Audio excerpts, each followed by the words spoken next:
They call me a monster, a cannibal, a murderer. But no one ever asks me how it felt. I have smiled in every photo. That same thin smile that never quite reaches my eyes. I don't smile to hide anything. I smile because I'm not ashamed. My name is Issei Sagawa, and this is my confession. I wasn't born twisted, not in the way you think. I was fragile, small. I was sickly, weak, and invisible. People pitied me, looked past me. But inside something grew, a hunger, not just for flesh, but for power, for beauty, for the control I never had. I still remember the first time the thoughts came. I was around 23. There was a girl on the train, her legs crossed, her skin pale under the fluorescent lights. I didn't want to talk to her. I wanted to consume her. She didn't notice me. No one ever did. The fantasies started as shadows, soft and fleeting. Then they sharpened, became more detailed, more vivid. I would sit in my tiny Tokyo apartment, flipping through French literature, dreaming of women whose voices I would never hear. I didn't hate them. Quite the opposite. I wanted them to be a part of me. By the time I left for Paris in 1981, I wasn't just another Japanese student. I was a man with a plan. I didn't want to harm anyone. I wanted intimacy. The kind no one could take away from me. No rejection, no loneliness, only silence, only stillness. That's when I met Renee. She was everything I couldn't have. Beautiful, intelligent, tall, like a goddess carved from ivory. And she spoke to me, smiled at me, treated me like I mattered. I invited her over for dinner. She thought I was harmless. She was right, until I picked up the rifle. Even now, I remember how her voice echoed in the room before everything went quiet. And I smiled. Not because I enjoyed the killing, but because finally someone saw me. Someone was mine. And in that moment, I wasn't invisible anymore. Renee Hartevelt. Her name still echoes in my mind like a hymn. She was kind, warm, too kind, really. The kind of kindness that makes you forget monsters exist, that they might be smiling across the table from you. She was a Dutch student at the Sorbonne, studying literature, fluent in several languages, full of dreams and poetry. I admired her, idolized her, in fact. She treated me like a peer, like a human being. She didn't recoil from my strange frame or my awkward French. And so I invited her in. That afternoon was quiet. Paris light slipped through the curtains like soft fingers. I prepared tea, told her I wanted help translating a German poem. She was so polite, so willing. She sat on the floor, her back to me. That was when I picked up the rifle. It had been waiting under the bed for days.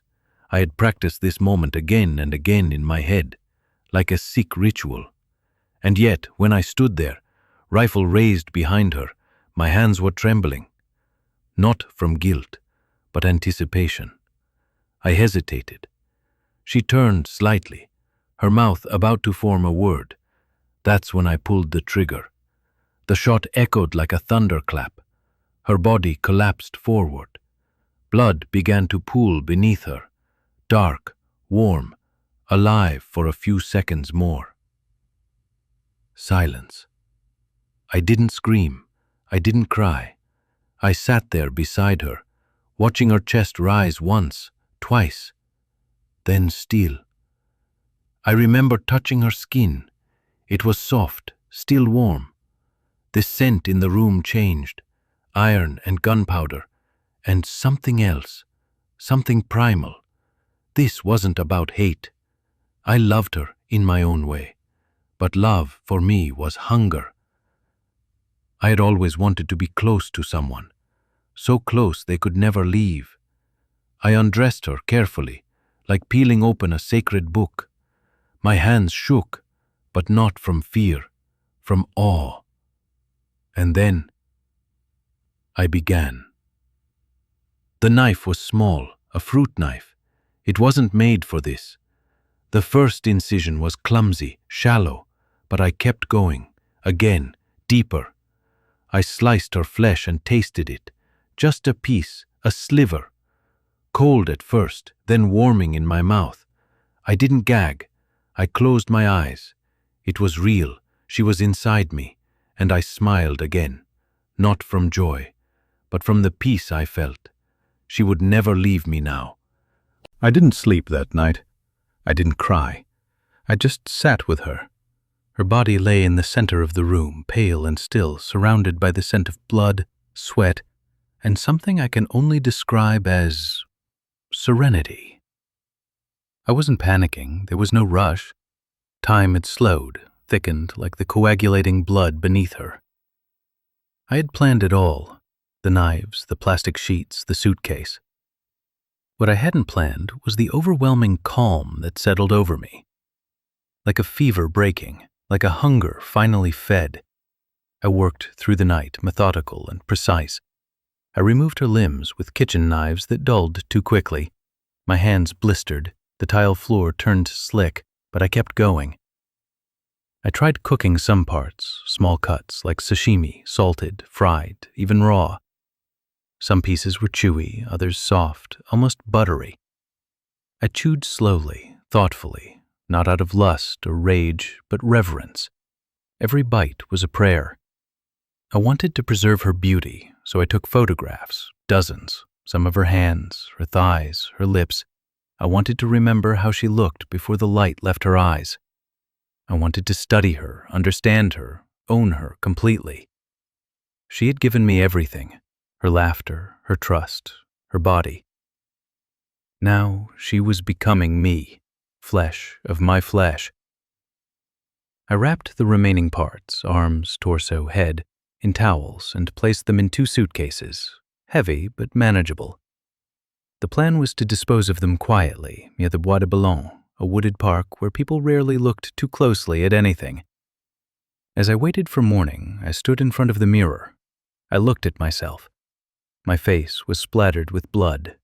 My eyes were hollow, but I was smiling. For the first time in my life, I felt powerful. Not because I had taken a life, but because I had finally broken through the invisible barrier that separated me from the rest of the world. No more rejection, no more loneliness, just silence. But silence doesn't last forever, and neither does the smell of death. I was arrested 2 days later. The plan, in hindsight, was naive.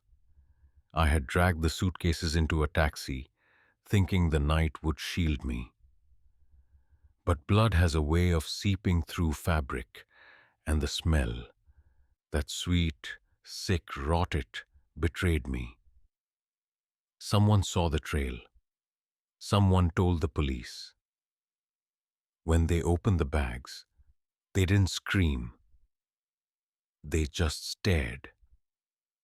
Arms, legs, a head with lips still painted. Renee's eyes didn't look at me anymore. I confessed immediately. There was no point in lying. I even asked for a photograph of her. Before they took me away, something to remember her by. They thought I was insane. In France, they kept me in a prison hospital while the psychologists tried to define me. Psychosis, sexual cannibalism, paraphilic disorder. I told them I understood what I had done. I told them I wanted to eat her so she would live inside me forever. They wrote it all down, every word. But in the end, they ruled me unfit for trial.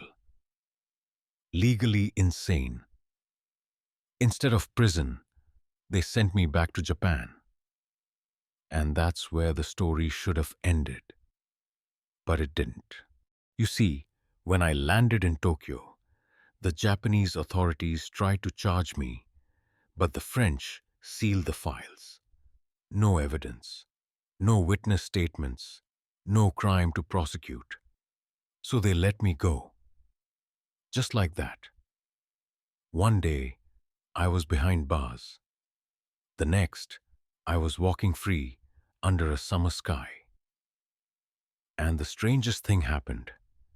People wanted to hear my story. Not to condemn me, but to listen, to understand, to marvel at the monster who walked among them. I became a celebrity. I gave interviews, wrote books, posed for photos. Directors offered me film roles. Women sent letters. Some said they wanted me to eat them too. I should have felt shame, but how could I? They had seen what I was. They knew. And they didn't turn away. That's when I realized the truth. I didn't need to hide anymore. I didn't need to pretend to be normal. The world doesn't fear monsters. It feeds them. So I kept smiling. Even when strangers crossed the street to avoid me. Even when I walked past a mirror and saw blood that wasn't there. Even when I dreamt of Renee's voice whispering from somewhere inside me. I smiled. Because I was free. People always ask the same question. Do you regret it? They expect me to say yes, to beg forgiveness, to cry. But how can I regret something that made me whole? Regret is for those who made a mistake. I didn't make a mistake. I fulfilled a desire, one that lived in me longer than most of you have been alive. A desire not for death, but for closeness, for unity, for silence. Sometimes, I sit in my room and watch the videos, read the letters. Yes, I still receive them. Some people write to insult me, others to ask what it tasted like. But some say they understand. And maybe that's why I'm telling you this now. Because you're still here, aren't you? You've listened to my every word. You leaned in when I described the blood. You didn't turn away when I ate her. You kept watching. Why? Is it curiosity? Fascination? Revulsion? Is there a part of you, small, quiet, buried deep, that wondered what it might feel like? To cross the line? To give in? I'm not unique. That's the real horror. I just acted. I smiled and did what others were too scared to admit they dreamed of. You think I'm a monster, but you watched this far. You let me in. That's how it always starts, with a look. A glance across a table. A quiet obsession. Then a smile. Maybe tonight, when you turn off the lights, you'll see me. Not my face, no, but yours. Twisted, curious, smiling. Because if I've learned anything from this life, it's that the darkness doesn't live in one man. It's in all of us. Waiting, watching. And I'm just the mirror, the smiling man who finally stopped pretending.